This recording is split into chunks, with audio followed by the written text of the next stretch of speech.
পাগলা দাশু সুকুমার রায়ের রচিত একটি কাল্পনিক চরিত্র। একটি মুক্ত, প্রফুল্ল এবং প্রাণবন্ত ছেলে। পাগলা দাশু তার খামখেয়ালিপনা আর মজার কাণ্ডের মাধ্যমে বাংলা সাহিত্যকে শোভিত করেছে। কথকের কাছে দাশু একটা বিরাট ধাঁধা। পাগলা দাশু প্রকাশিত হয়েছিল 1940 সালে। বিদ্যালয়ের পরিবেশে সৃষ্ট এই গল্পগুলির মধ্যে দিয়ে পাঠকরা ফিরে যাবেন তাদের শৈশবের দিনগুলিতে এবং এক অদ্ভুত ভালো লাগায় আপ্লুত হবেন। দেখুন তো, আপনাদের ছোটবেলাতেও আপনাদের বিদ্যালয়ে এই দাশুর মতো কোনো দস্যি ছেলে মাতিয়ে রাখত কিনা আপনাদের শৈশব? যদি সত্যিই কেউ থেকে থাকে তা আমাদের কমেন্টসে লিখে জানান। এবং আমাদের পঠিত এই গল্পটি যদি আপনাদের ভালো লাগে তাহলে আমাদের ছোট্ট এই চ্যানেলটিকে সাবস্ক্রাইব করার অনুরোধ রইল। এখানে আমি পাঠ করছি পাগলা দাশুর 4টি গল্প। তার মধ্যে প্রথম যে গল্পটি পড়ব তাতে আমরা পরিচয় পাব দাশরথী তথা পাগলা দাশু সম্পর্কে, যেদিন পাগলা দাশুর সাথে কথকের প্রথম পরিচয় হয়।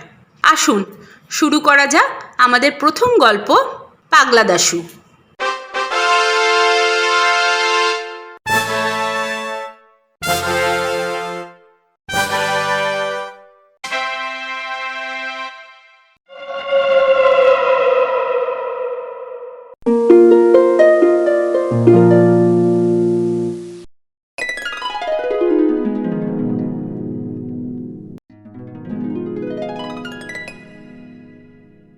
সুকুমার রায় এই গল্পে আমাদের প্রথম পরিচয় করান দাশরথী বা দাশুর সঙ্গে। সুকুমার রায় সৃষ্ট এই অদ্ভুত চরিত্রটি বাংলা সাহিত্যের এক অন্যতম রত্ন। দাশুকে স্কুলে সকলেই চেনে। দাশু নাগাল পাওয়া যে কত কঠিন তা এই গল্পেই পাঠক বুঝতে পারে। এক রহস্যজনক বাক্সের পিছনে সকলের কৌতূহল জাগিয়ে তাকে মজার একটা সমাপ্তি দেওয়া দাশুর পক্ষেই সম্ভব। তাই হয়তো সে যথার্থই পাগলা দাশু। আমাদের স্কুলের যত ছাত্র তাহাদের মধ্যে এমন কেহই ছিল না যে পাগলা দাশুকে না চেনে। যে লোক আর কাহাকেও জানে না সেও সকলের আগে পাগলা দাশুকে চিনিয়া ফেলে। সেবার এক নতুন দারোয়ান আসিল, একেবারে আনকোড়া পাড়াগে লোক। কিন্তু প্রথম যখন সে পাগলা দাশুর নাম শুনিল তখনই সে আন্দাজে ঠিক করিয়া লইল যে এই ব্যক্তিই পাগলা দাশু। কারণ মুখের চেহারায়, কথাবার্তায়, চালে চলনে বোঝা যাইত যে তাহার মাথায় একটু ছিট আছে। তাহার চোখ দুটি গোল গোল, কান দুটি অনাবশ্যক রকমের বড়, মাথায় এক বস্তা ঝাঁকড়া চুল। চেহারাটা দেখলেই মনে হয় যেন ক্ষীণদেহ খর্বকায়, মুন্ড তাহে ভারী, যশোরের কই যেন নরমূর্তিধারী। সে যখন তাড়াতাড়ি চলে অথবা ব্যস্ত হইয়া কথা বলে তখন তাহার হাত পা ছোড়ার ভঙ্গি দেখিয়া হঠাৎ কেন জানি যেন চিংড়ি মাছের কথা মনে পড়ে।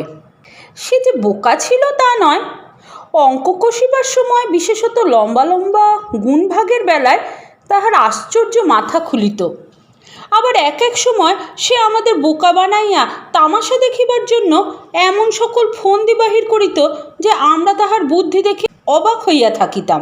দাশু অর্থাৎ দাশরথী যখন প্রথম আমাদের স্কুলে ভর্তি হয় তখন জগবন্ধুকে আমাদের ক্লাসের ভালো ছেলে বলিয়াই সকলে জানিত। সে পড়াশোনায় ভালো হইলেও তাহার মতো অমন একটি হিংসুটে ভিজে বেড়াল আমরা আর দেখি নাই। দাশু একদিন জগবন্ধুর কাছে কি একটা ইংরেজি কথার মানে জিজ্ঞাসা করিতে গিয়াছিল। জগবন্ধু তাহাকে খামোখা দুঃখতা শুনাইয়া বলিল, আমার বুঝি আর খেয়ে দেয়ে কাজ নেই? আজ একে ইংরেজি বোঝাবো, কাল ওকে অঙ্ক কষে দেবো, পরশু আর একজন আসবেন আর এক ফরমাইশ নিয়ে, ওই করি আর কি। দাশু সাংঘাতিক চটিয়া বলিল, তুই তো ভারী ছ্যাঁচড়া ছোট লোক। জগবন্ধু পণ্ডিত মশাইয়ের কাছে নালিশ করল, ওই নতুন ছেলেটা আমায় গালাগালি দিচ্ছে স্যার। পণ্ডিত মহাশয় দাশুকে এমনি ধমক দিলেন যে বেচারা একেবারে দমিয়া গেল। আমাদের ইংরেজি পড়াইতেন বিষ্টুবাবু। জগবন্ধু তাহার প্রিয় ছাত্র। পড়াইতে পড়াইতে যখনই তাহার বই দরকার হয় তিনি জগবন্ধুর কাছেই বই চাহিয়া লন। একদিন তিনি পড়াইবার সময় গ্রামার চাহিলেন। জগবন্ধু তাড়াতাড়ি তাহার সবুজ কাপড়ের মলাট দেওয়া গ্রামারখানা বাহির করিয়া দিল। মাস্টার মহাশয় বইখানা খুলিয়াই হঠাৎ গম্ভীর হইয়া জিজ্ঞাসা করিলেন, বইখানা কার? জগবন্ধু বুক ফুলাইয়া বলিল, আমার স্যার। মাস্টার মহাশয় বলিলেন, হ্যাঁ, নতুন সংস্করণ বুঝি? বইকে বই একেবারে বদলে গেছে দেখছি। এই বলিয়া তিনি পড়িতে লাগিলেন, যশবন্ত দারোগা, লোমহর্ষক ডিটেকটিভ নাটক। জগবন্ধু ব্যাপারখানা বুঝিতে না পারিয়া বোকার মতো তাকাইয়া রহিল। মাস্টার মহাশয় বিকট চোখ পাকাইয়া বলিলেন, এইসব জ্যাঠামি বিদ্যে শিখছ বুঝি? জগবন্ধু আমতা আমতা করিয়া কি যেন বলিতে যাইতেছিল, কিন্তু মাস্টার মহাশয় এক ধমক দিয়া বলিলেন, থাক থাক, আর ভালো মানুষই দেখিয়ে কাজ নেই, ঢের হয়েছে। লজ্জায় অপমানে জগবন্ধু দুই কান লাল হইয়া উঠিল। আমরা সকলেই তাহাতে বেশ খুশি হইলাম। পরে জানা গেল যে এটি দাশু ভাইয়ার কীর্তি। সে মজা দেখিবার জন্য উপক্রমণিকার জায়গায় ঠিক ওই রকম মলাট দেওয়া একখানা বই রাখিয়া দিয়াছিল। দাশুকে লইয়া আমরা সর্বদাই ঠাট্টা তামাশা করিতাম এবং তাহার সামনেই তাহার বুদ্ধি ও চেহারা সম্পর্কে অপ্রীতিকর সমালোচনা করিতাম। তাহাতে একদিনও তাহাকে বিরক্ত হইতে দেখি নাই। এক এক সময় সে নিজেই আমাদের মন্তব্যের ওপর রং চড়াইয়া নিজের সম্বন্ধে নানা রকম অদ্ভুত গল্প বলিত। একদিন সে বলিল, ভাই, আমাদের পাড়ার যখনই কেউ আমসত্ত্ব বানায় তখনই আমার ডাক পড়ে, কেন জানিস? আমরা বললাম, খুব আমসত্ত্ব খাস বুঝি? সে বলিল, তা নয়, যখন কেউ আমসত্ত্ব শুকোতে দেয় আমি সেইখানে ছাতের ওপর বার দুয়েক চেয়ারাখানা দেখিয়ে আসি, ব্যাস, তাতেই ত্রিসীমানাস যত কাক সব তাহি তাহি করে ছুটে পালায়, কাজে আর আমসত্ত্ব পাহারা দিতে হয় না। একবার সে হঠাৎ প্যান্টালুন পরিয়া স্কুলে হাজির হইল। ঢলে পায়জামার মতো প্যান্টালুন আর তাকিয়ার খোলের মতো কোট পরিয়া তাহাকে যে কিরূপ অদ্ভুত দেখাইতেছিল তাহা সে নিজেই বুঝিতেছিল এবং সেটা তাহার কাছে ভারী একটা আমোদের ব্যাপার বলিয়া বোধ হইতেছিল। আমরা জিজ্ঞাসা করিলাম, প্যান্টালুন পরেছিস কেন রে দাশু? দাশু একগাল হাসিয়া বলিল, ভালো করে ইংরাজি শিখব বলে। আরেকবার সে খামোখা ন্যাড়া মাথায় একটা পট্টি বাঁধিয়া ক্লাসে আসিতে আরম্ভ করিল এবং আমরা সকলে তাহা লইয়া ঠাট্টা তামাশা করায় যার পণ্যায় খুশি হইয়া উঠিল। দাশু আদপেই গান গাহিতে পারে না। তাহার যে তাল জ্ঞান বা সুর জ্ঞান একেবারেই নাই একথা সে বেশ জানে। তবু সেবার ইন্সপেক্টর সাহেব যখন স্কুল দেখিতে আসেন তখন আমাদের খুশি করিবার জন্য সে চিৎকার করিয়া গান শুনাইল। আমরা ওরূপ করিলে সেদিন রীতিমতো শাস্তি পাইতাম, কিন্তু দাশু পাগলা বলিয়া তাহার কোনো শাস্তি হইল না। একবার ছুটির পরে দাশু অদ্ভুত এক বাক্স বগলে লইয়া ক্লাসে হাজির হইল। মাস্টার মহাশয় জিজ্ঞাসা করিলেন, কি দাশু, ওই বাক্সের মধ্যে কি এনেছ? দাশু বলল, আজ্ঞে আমার জিনিসপত্র। জিনিসপত্রটা কিরূপ হইতে পারে এই লইয়া আমাদের মধ্যে বেশ একটু তর্ক বিতর্ক হইয়া গেল। দাশুর সঙ্গে বই, খাতা, পেন্সিল, ছুরি সবই তো আছে, তবে আবার জিনিসপত্র কী রে বাপু? দাশুকে জিজ্ঞাসা করিলাম। সে সোজাসুজি কোনো উত্তর না দিয়া বাক্সটিকে আঁকড়াইয়া ধরিল এবং বলিল, খবরদার, আমার বাক্স তোমরা কেউ ছোবে না বলে দিলাম। তাহার পর চাবি দিয়া বাক্সটাকে একটুখানি ফাঁক করিয়া তাহার ভেতর কি যেন দেখিয়া লইয়া ঠিক আছে বলিয়া গম্ভীরভাবে মাথা নাড়িয়া বিড়বিড় করিয়া হিসাব করিতে লাগিল। আমি একটুখানি দেখিবার জন্য উঁকি মারতে গিয়াছিলাম, অমনি পাগলা মহা ব্যস্ত হইয়া তাড়াতাড়ি চাবি ঘুরাইয়া বাক্স বন্ধ করিয়া ফেলিল। ক্রমে আমাদের মধ্যে তুমুল আলোচনা আরম্ভ হইল। কেহ বলিল, ওটা ওর টিফিনের বাক্স, ওর মধ্যে খাবার আছে মনে হয়। কিন্তু একদিনও টিফিনের সময় তাহাকে বাক্স খুলিয়া কিছু খাইতে দেখিলাম না। কেহ বলিল, ওটা বোধ হয় ওর মানি ব্যাগ, ওর মধ্যে টাকা পয়সা আছে, তাই ও সর্বদা কাছে কাছে রাখতে চায়। আরেকজন বলিল, টাকা পয়সার জন্য অত বড় বাক্স কেন, ও কি স্কুলে মহাজনী কারবার খুলবে নাকি? একদিন টিফিনের সময় দাশু হঠাৎ ব্যস্ত হইয়া বাক্সটার চাবিটা আমার কাছে রাখিয়া গেল আর বলিল, এটা এখন তোমার কাছে রাখো, দেখো হারায় না যেন। আমার আসতে যদি একটু দেরি হয় তবে তোমরা ক্লাসে যাওয়ার আগে ওটা দারোয়ানের কাছে দিয়ে যেও। বলিয়া সে বাক্সটি দারোয়ানের জিম্মায় রাখিয়া বাহির হইয়া গেল। তখন আমাদের উৎসাহ দেখে কে? এতদিনে সুবিধা পাওয়া গেছে, এখন দারোয়ানটা একটু তফাৎ গেলেই হয়। খানিক বাদে দারোয়ান তাহার রুটি পাকাইবার উনানটি ধরাইয়া কতগুলি বাসন লইয়া কলতলার দিকে গেল। আমরা এই সুযোগের অপেক্ষাতেই ছিলাম। দারোয়ান আড়াল হওয়া মাত্র আমরা 5-7 জনে তাহার ঘরের কাছে গিয়ে বাক্সের ওপর ঝুঁকিয়া পড়িলাম। তারপর আমি চাবি দিয়া বাক্স খুলিয়া দেখি বাক্সের মধ্যে বেশ ভারী একটা কাগজের পোঁটলা ন্যাকড়ার ফালি দিয়া খুব করিয়া জড়ানো। তাড়াতাড়ি পোঁটলার প্যাঁচ খুলিয়া দেখা গেল তাহার মধ্যে একখানা কাগজের বাক্স, তাহার ভিতরে একটা ছোট পোঁটলা, সেটির ভিতর থেকে একখানা কার্ড বাহির হইল। তাহার এক পিঠে লেখা কাঁচকলা খাও, আর এক পিঠে লেখা অতিরিক্ত কৌতূহল ভালো নয়। দেখিয়া আমরা একে অন্যের মুখ চাওয়াচাই করিতে লাগিলাম। সকলে শেষে একজন বলিয়া উঠিল, ছোকরা আচ্ছা যাহ, আমাদের বেজায় ঠকিয়েছে। আর একজন বলিল, যেমনভাবে বাধা ছিল তেমনি করেই রেখে দাও, সে যেন টেরও না পায় যে আমরা খুলেছিলাম, তাহলে কিন্তু সে নিজেই জব্দ হবে। আমি বলিলাম, বেশ কথা, ও এলে তোমরা খুব ভালো মানুষের মতো বাক্সটা দেখাতে বলো, আর ওর মধ্যে যে কি আছে সেটা বারবার জানতে চেয়েও। তখন আমরা তাড়াতাড়ি কাগজপত্র বাঁধিয়া আগের মতন পোটলা পাকাইয়া বাক্সে ভরিয়া ফেলিলাম। বাক্সের চাবি দিতে যাইতেছি, এমন সময় হো হো করিয়া একটা হাসির শব্দ শোনা গেল। চাহিয়া দেখি পাঁচিলের ওপর বসিয়া পাগলা দাশু হাসিয়া কুটি কুটি। হতভাগা এতক্ষণ চুপি চুপি তামাশা দেখিতেছিল। তখন বুঝিলাম আমার কাছে চাবি দেওয়া, দারোয়ানের কাছে বাক্স রাখা, টিফিনের সময় বাহিরে যাওয়ার ভান করা, এ সবই হলো তাহার শয়তানি। খামোখা আমাদের আহাম্মক বানাইবার জন্যই সে মিছিমিছি এই কয়দিন ধরিয়া ক্রমাগত একটা বাক্স বহিয়া বেড়াইয়াছে। সাধে কি বলি পাগলা দাশু?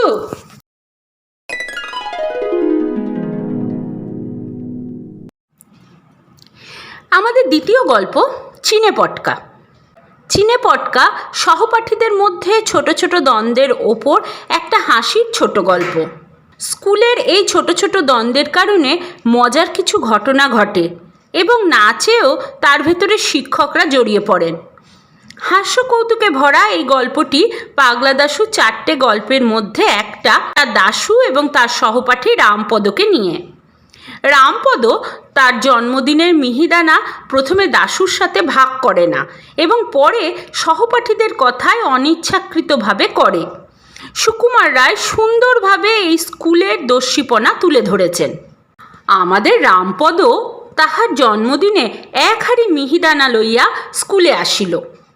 টিফিনের ছুটি হওয়া মাত্র আমরা সকলেই মহা উৎসাহে সেগুলি ভাগ করিয়া খাইলাম। খাইল না কেবল পাগলা দাশু। পাগলা দাশু যে মিহিদানা খাইতে ভালোবাসে না তাও নয়, কিন্তু রামপদকে সে একেবারেই পছন্দ করে না। দুজনের মধ্যে প্রায়ই ঝগড়া চলিত। আমরা রামপদকে বলিলাম, দাশুকে কিছু দে। রামপদ বলিল, কিরে দাশু, খাবি নাকি? দেখিস খাবার লোভ হয়ে থাকে তো বল, আর আমার সঙ্গে কোনোদিন লাগতে আসিস না, বুঝেছিস? তাহলে মিহিদানা পাবি না।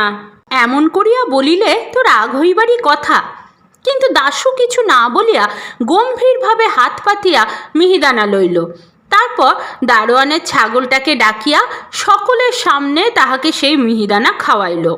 তারপর খানিকটা হাঁড়িটার মধ্যে তাকিয়া কি যেন ভাবিয়া মুচকি মুচকি হাসিতে হাসিতে স্কুলের বাহিরে চলিয়া গেল।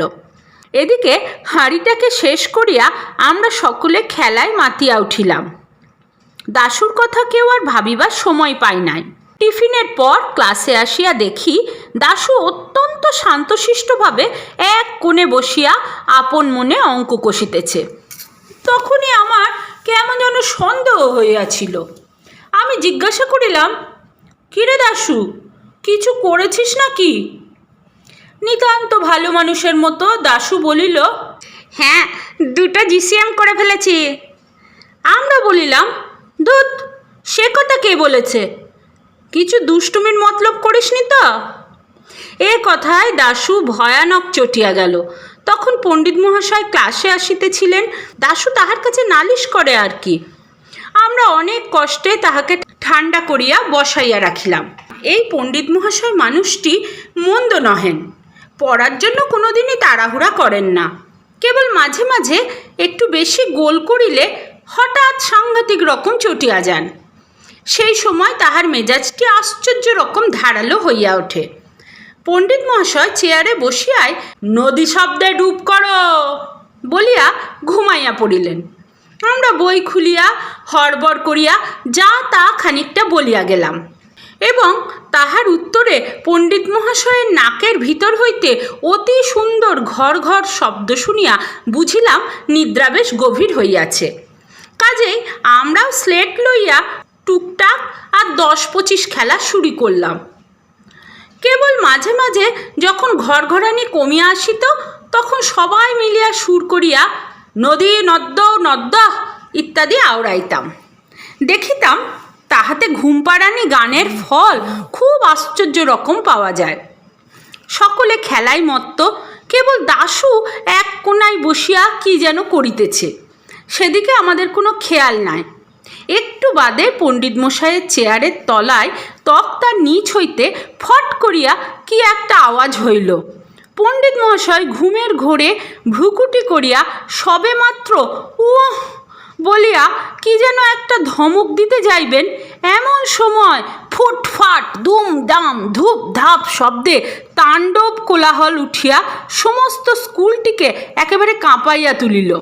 মনে হইল যেন যত রাজ্যের মিস্ত্রি মজুর সবাই একজোটে বিকট তালে ছাদ পিটাইতে লাগিয়াছে। দুনিয়ার কাঁসারি আর লাঠিয়াল সবাই যেন পাল্লা দিয়ে হাতুড়ি আর লাঠি ঠুকিতেছে। খানিকক্ষণ পর্যন্ত আমরা যাহাকে পড়ার বইয়ে কিংকর্তব্য বিমূঢ় বলে তেমনি হইয়া হাঁ করিয়া রহিলাম। পণ্ডিত মহাশয় একবার মাত্র বিকট শব্দ করিয়া তারপর হঠাৎ হাত পা ছুড়িয়া এক লাফে টেবিল ডিঙাইয়া একেবারে ক্লাসের মাঝখানে ধরফর করিয়া পড়িয়া গেলেন। সরকারি কলেজের নবীন পাল বরাবর হাই জাম্পে ফার্স্ট প্রাইজ পায়, তাহাকেও আমরা এরকম সাংঘাতিক লাফাইতে দেখি নাই। পাশের ঘরে নিচের ক্লাসের ছেলেরা চিৎকার করিয়া কড়াকিয়া মুখস্থ আওড়াইতেছিল। গোলমালে তারাও হঠাৎ আড়ষ্ট হইয়া থামিয়া গেল। দেখিতে দেখিতে স্কুলময় হুলুস থুলুস পড়িয়া গেল। দারোয়ানের কুকুরটা পর্যন্ত যার পণ্যায় ব্যস্ত হইয়া বিকট কেউ কেউ শব্দে গোলমালের মাত্রা ভীষণ রকম বাড়াইয়া তুলিল। 5 মিনিট ভয়ানক আওয়াজের পর যখন সব ঠান্ডা হইয়া আসিল তখন পণ্ডিত মহাশয় বলিলেন, কিসের শব্দ, কিসের শব্দ হইয়াছিল দেখ। দারোয়ানজি একটা লম্বা বাঁশ দিয়া অতি সাবধানে আস্তে আস্তে তক্তার নিচ হইতে একটা হাঁড়ি ঠেলিয়া বাহির করিল। রামপদর সেই হাঁড়িটা। তখনও তার মুখের কাছে একটু মিহিদানা লাগিয়াছিল। পণ্ডিত মহাশয় ভয়ানক ভ্রুকুটি করিয়া বলিলেন, এ হাঁড়ি কার? রামপদ বলিল, আগে আমার। আর কোথা যায়, অমনি 2 কানে 2 পাক। হাঁড়িতে কি রেখেছিলি রে? হ্যাঁ? রামপদ তখন বুঝিতে পারিল যে গোলমালের জন্য সমস্ত দোষ তাহারই ঘাড়ে আসিয়া পড়িতেছে। সে বেচারা তাড়াতাড়ি বুঝাইতে গেল, আগে ওর মধ্যে করে মিহিদানা এনেছিলাম, তারপর।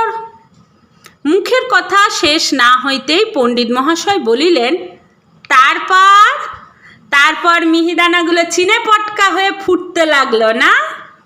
বলিয়ায় ঠাস ঠাস করিয়া 2 চড়। অন্যান্য মাস্টাররাও ক্লাসে আসিয়া জড়ো হইয়াছিল। তাহারা এক বাক্যে হাঁ হাঁ করিয়া রুখিয়া আসিলেন। আমরা দেখিলাম বেগতিক। বিনা দোষে রামপদ বেচারা মার খাই বুঝি।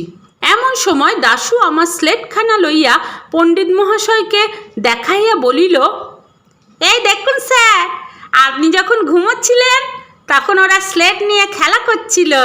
এই দেখুন, টুকটাকের ঘর কাটা। স্লেটের ওপর আমার নাম লেখা। পণ্ডিত মহাশয় আমার ওপর প্রচণ্ড একটা চর তুলিয়ায় হঠাৎ কেমন যেন থতমত খাইয়া গেলেন। তাহার পর দাশুর দিকে কটমট করিয়া তাকাইয়া বলিলেন, চুপ রও। কে বলেছে আমি ঘুমোচ্ছিলাম? দাশু খানিকক্ষণ হাঁ করিয়া বলিল, তবে যে আপনার নাক ডাকছিল। পণ্ডিত মহাশয় তাড়াতাড়ি কথাটা ঘুরাইয়া বলিলেন, বটে, ওরা সব খেলা করছিল, আর তুমি কি করছিলে বাবা? দাশু অম্লান বদলে বলিল, আমি তো পটকায় আগুন দিচ্ছিলাম। শুনিয়াই তো সকলের চক্ষু স্থির। ছোকরা বলে কি? প্রায় আধ মিনিট খানেক কাহারও মুখে আর কথা নাই। তারপর পণ্ডিত মহাশয় ঘাড় বাঁকাইয়া গম্ভীর গলায় হুঙ্কার দিয়া বলিলেন, কেন পটকায় আগুন দিচ্ছিলে কেন? দাশু ভয় পাইবার ছেলেই নয়, সে রামপদকে দেখাইয়া বলিল, ও কেন আমায় মিহিদানা দিতে চাইছিল না? এরূপ অদ্ভুত যুক্তি শুনিয়া রামপদ বলিল, আমার মিহিদানা, আমি যা ইচ্ছা তাই করব। দাশু তৎক্ষণাৎ বলিয়া উঠিল, তাহলে আমারও পটকা, আমিও যা ইচ্ছা তাই করব। এইরূপ পাগলের সাথে আর তর্ক করা চলে না। কাজেই মাস্টারেরা সকলেই কিছু কিছু ধমক ধমক করিয়া যে যার ক্লাসে চলিয়া গেলেন। সে পাগলা বলিয়া তাহার কোনো শাস্তি হইল না। ছুটির পর আমরা সবাই মিলিয়া কত চেষ্টা করিয়াও তাহাকে তাহার দোষ বুঝাইতে পারিলাম না। সে বলিল, আমার পটকা রামপদর হাঁড়ি, যদি আমার দোষ হয় তাহলে রামপদরও দোষ আছে। ব্যাস, ওর মার খাওয়াই উচিত। পাঠ করার শুরুতে আমি বলেছিলাম যে আমি আজকে পাগলা দাশুর 4টি গল্প পাঠ করব। আজকে আমি পাগলা দাশুর প্রথম 2টি গল্প পাঠ করলাম। পরবর্তী 2টি গল্প আগামী পর্বে। গল্প পাঠ যদি ভালো লেগে থাকে তাহলে আমাদের চ্যানেলটিকে সাবস্ক্রাইব করে পাশে থাকবেন। সুস্থ থাকবেন, ভালো থাকবেন, আনন্দে থাকবেন, শুনতে থাকবেন বং গল্পসাথী। ধন্যবাদ।